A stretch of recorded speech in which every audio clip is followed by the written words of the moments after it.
বছরে আমরা গণতন্ত্রের বাংলাদেশ দেখেছি, 52 বছরে ধর্মনিরপেক্ষতার বাংলাদেশ দেখেছি, 52 বছরে ডেমোক্রেসির বাংলাদেশ দেখেছি।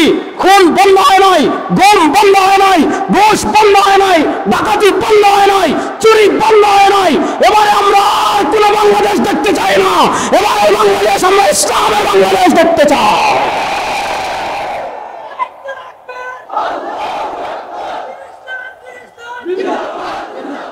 শোনেন, পৃথিবীর সব জায়গায় আপনারা দেখেছেন ইসলামের বিজয় কত নোড়া শুরু হয়ে গিয়েছে।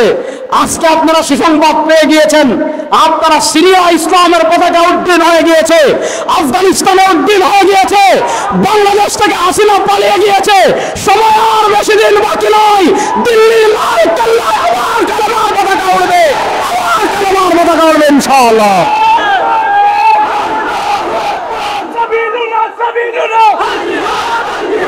অন্তর্বর্তীকালীন সরকার সংস্কারের কথা বলছে, নানা জায়গায় সংস্কারের কথা বলছে। তা আমরা পরিষ্কার বলি, বাংলাদেশে 52 বছরের সংস্কার একবার হয় নাই। বাংলাদেশে 52 বছরের সংস্কার অনেকবার হয়েছে।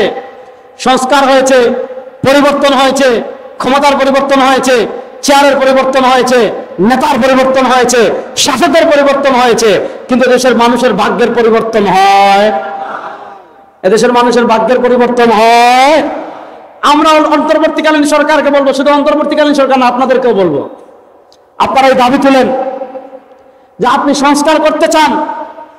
আমি আল্লাহর জাতের কসম করে বলে যাই, আমি আল্লাহর জাতের কসম করে বলে যাই, আমি আল্লাহর জাতের কসম করে বলে যাই, যদি মাত্র 3 মাসের জন্য, যদি মাত্র 3 মাসের জন্য বাংলাদেশে কোরআনের আইন বাস্তবায়ন করা হয়, বাংলাদেশের বিচার ব্যবস্থায় যদি মাত্র 3 মাসের মধ্যে কোরআনের আইন 3 মাসের জন্য বাস্তবায়ন করা হয়, চুরি বন্ধ হয়ে যাবে, খুন বন্ধ হয়ে যাবে, ডাকাতি বন্ধ হয়ে যাবে, টাকা পাচার বন্ধ হয়ে যাবে।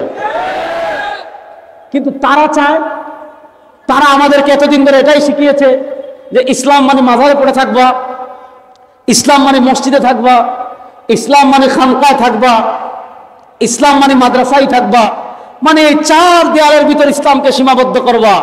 এছাড়া রাষ্ট্রের গুরুত্বপূর্ণ প্রত্যেকটা সেক্টরে, বিচার ব্যবস্থা বলেন, অর্থনীতি বলেন, সংসদ বলেন, সংবিধান বলেন, রাজনীতি বলেন, এগুলাতে তোমার ইসলামের দরকার নাই, এগুলা দিন প্রতিষ্ঠার দরকার নাই। ওই যে সেকুলার চিন্তাটা আমাদের মুসলমানদের তরুণদের ভিতর কি পরিমাণ জেগে বসেছে, আমাদের মুসলমানদের তরুণদের মাথায় কি পরিমাণে ঢুকে বসেছে। আজকে যদি আমি পাঞ্জাবি পরে, পাঁচকড়ি টুপি পরে রাজনীতিতে আসি, আমাকে বলবে ভাই আপনি পড়াশোনা করেন, মাদ্রাসায় পড়ান, আপনি রাজনীতিতে আসলেন কেন? পীর সাহেব যদি আসে বলবে হুজুর আপনি মুরিদদের ইসলাহ করবেন, আপনি রাজনীতিতে আসলেন কেন? শাহ হাদিস সাহেব যদি আসে বলবে হুজুর আপনি বুখারী পড়াবেন, রাজনীতিতে আসলেন কেন?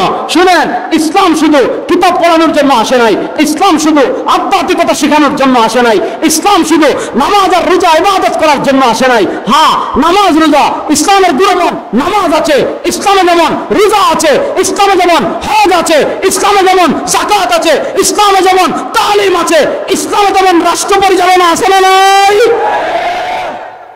আর আমাদেরকে তারা শিখাইছে ইসলাম মানে মসজিদ, ইসলাম মানে মাদ্রাসা, ইসলাম মানে মাজার, রাষ্ট্র আমাদের, সংবিধান আমাদের, বিচার ব্যবস্থা আমাদের, আইন আদালত আমাদের, সব কিছু আমাদের। এবার আমি সিলেটের তারুণ্যদের কাছে শেষ বার্তা দিতে চাই, শেষ মেসেজ দিতে চাই। আমাদের বাংলাদেশের যতগুলো সেক্টর আছে, অর্থনীতি বলেন, বিচার ব্যবস্থা বলেন, আচ্ছা বলেন আমাদের দেশের অর্থনীতি, এই যে 52 বছরে যে পরিমাণ টাকা আমাদের দেশ থেকে চুরি হয়েছে, এই টাকা যদি আমাদের দেশে লাগতো, সিঙ্গাপুর হইতো না? সিঙ্গাপুরের বাপ হইতো, গিয়ে সিঙ্গাপুর হইতো। এই চুরি বন্ধ করতে চাচ্ছেন, দুর্নীতি বন্ধ করতে চাচ্ছেন, সুদ বন্ধ করতে চাচ্ছেন, ঘুষ বন্ধ করতে চাচ্ছেন, এগুলার সব কিছুর পথ একটা, এদেশের রাষ্ট্র ক্ষমতা ইসলামকে নিতে হবে। বলেন দেশের রাষ্ট্র ক্ষমতায় কাকে নিতে হবে? এবার পরিবর্তিত বাংলাদেশ। শেষ কথা, 1947-এর পর, 2024-এর জুলাই আগস্টের গণবিপ্লবের পর, গণ অভ্যুত্থানের পর আমাদের সামনে আরেকটা সুযোগ এসেছে, এই বাংলাদেশের রাষ্ট্র ক্ষমতায় কোরআনকে নেওয়া, এই বাংলাদেশের রাষ্ট্র ক্ষমতায় ইসলামকে নেওয়া। ও সিলেটের জাগ্রত তারুণ্য, এই বাংলাদেশের সংসদে কোরআনের বাতি জ্বালিয়ে দেওয়ার জন্য আপনারা প্রস্তুত আছেন না?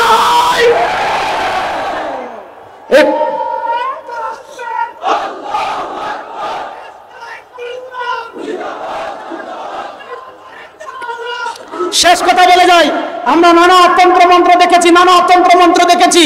এইবার আমরা ইসলামের বাংলাদেশ দেখতে চাই তো ইনশাআল্লাহ? কারা কারা দেখতে চাই? নারায়ে তাকবীর, নারায়ে তাকবীর।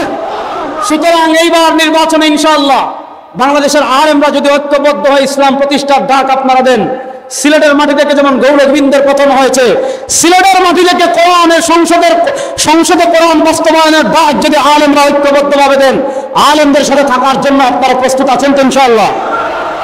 আল্লাহ তাআলা আমাদের সবাইকে কবুল করুন। আল্লাহ তাআলা আমাদের সিলেটকে হেফাজত করুন। সিলেটবাসী জাগ্রত থাকবেন। সুতারকান্দি বর্ডার দিয়ে বলে তারা আইতা, আমি বললাম আইও ইনশাআল্লাহ, ইনশাআল্লাহ আইয়েন। সিলেট থেকে একজনও জীবিত যেতে পারতো না ইনশাআল্লাহ। আসসালামু আলাইকুম ওয়া রাহমাতুল্লাহি ওয়া বারাকাতুহু।